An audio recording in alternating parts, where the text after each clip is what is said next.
Looking back at the past 2 weeks and a half of the Emergencies Act Inquiry, Justin Trudeau's cabinet must really be looking hard to find the one thing missing from the process: an emergency.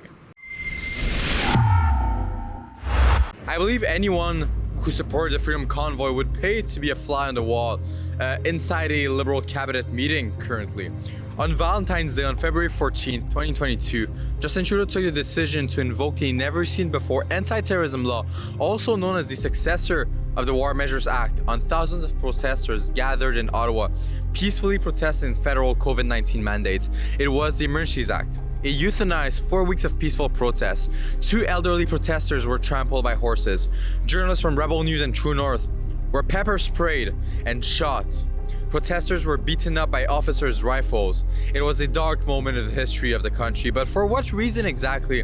Well, the Emergencies Act Inquiry has shown that no incident of violence was recorded other than through hearsay. It shows that the Emergencies Measures Act was quote-unquote helpful but not necessary to dismantling of the protest, according to the own words of the witnesses that opposed the convoy during the inquiry.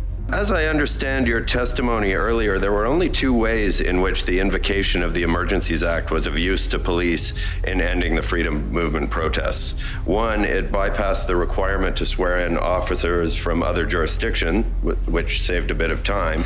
And 2, it helped to procure the services of heavy rig tow truck operators. Is that fair characterization of your testimony?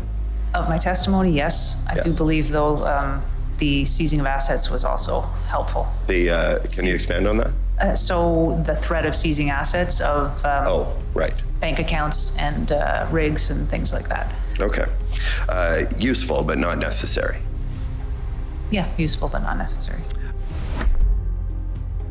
In fact, the only concrete evidence of violence came from the side of the counter-protesters, of the residents opposing the convoy.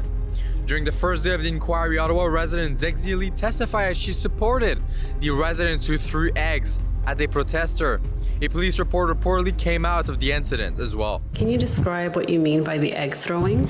Well, there were very large trucks parked everywhere, and in some of these instances, they were parked right next to some high-rise condo buildings. And as a result, some people may have gotten some cartons of eggs and, had their little retaliation in frustration, because really, what else could they do?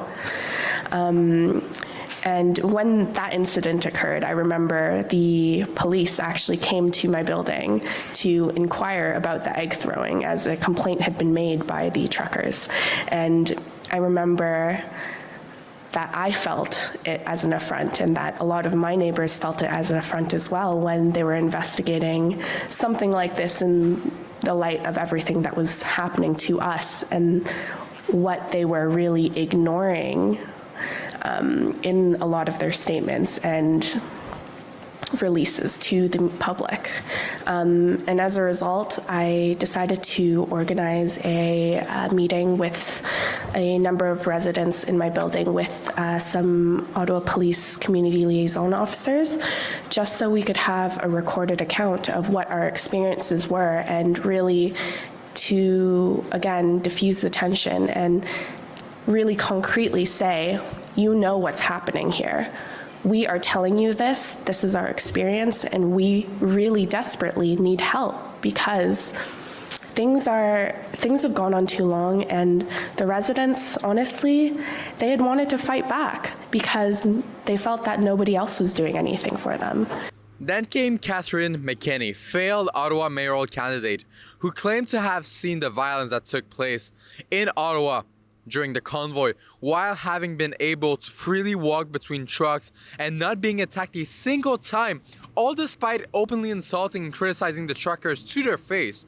McKinney claimed citizens were traumatized and suffered from weeks of violence while being unable to provide solid proof for such a thing. Alongside McKinney stood Councillor Matthew Fleury, who kept talking about microaggressions, which, according to him, is a valid reason to invoke the Emergencies Act.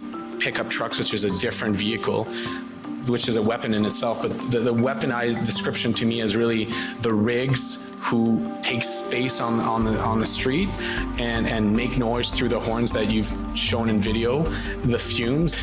That's the description of the weapon, is that truck took space on the road, plus a number of microaggressions. I describe them as microaggressions. All these microaggressions. When microaggressions are the most disturbing occurrences citizens must go through, I highly doubt that the protesters deserved to have their civil liberties taken away through an anti-terrorism law. However, violence was still discussed through the 2.5 weeks, usually being brought up by the Freedom Convoy lawyers. Other lawyers prefer to discuss the responsibilities of OPP and OPS officers or microaggressions.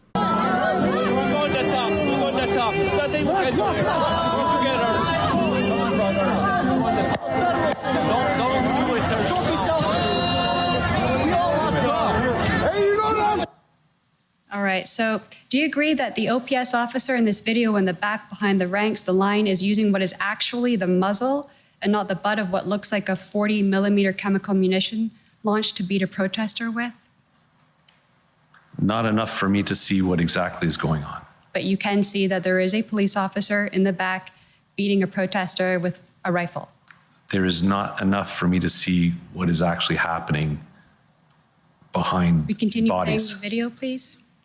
But what are the main takeaways from the inquiry up to now? Well, for a starter, helpful but not necessary. Superintendent Bernier from the Ottawa Police Services stated so. Multiple other witnesses also echoed the sentiment. The Emergency Act created a very stable platform, a stable environment for us to execute our plan. But last question, just because I just want to get this clear. But so you're saying that there was existing laws that you could have done the same thing under, is that right? We had a plan. We were going to execute a plan. Thank you. And for it to be invoked, the Emergencies Act must be necessary. Otherwise, it is unjustified. Then the chaos was flagrant within the Ottawa Police Services. And while between the OPS and the OPP as well, the Ottawa Police was disorganized and refused to fully analyze the intel they received from the OPP, notably the Hendon report.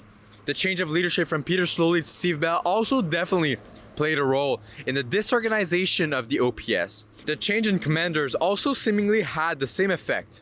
The Trudeau government, alongside the city of Ottawa, vilified the protesters unjustifiably and based their false assumptions on mainstream media reports that were then found to contain false information. Jim Watson himself affirmed when testifying after claiming protesters had been violent and grabbed the masks away from citizens that he was basing his statements on media report. He stated he hasn't witnessed any violence himself. According to the evidence, I believe it is more than fair to say that the Freedom Convoy does not deserve an anti-terrorism law that trampled the rights of peaceful protesters. And this is what the Emergencies Act Inquiry is currently showing. Justin Trudeau must be shaking in his boots at the moment. For Rebel News, this was William Diaz. If you want to make sure to stay up to date with everything that is going on here in Ottawa, make sure to go ahead and visit truckercommission.com. At the same place, you will be able to donate to help us fund our independent journalism that is happening for the next 4 weeks here.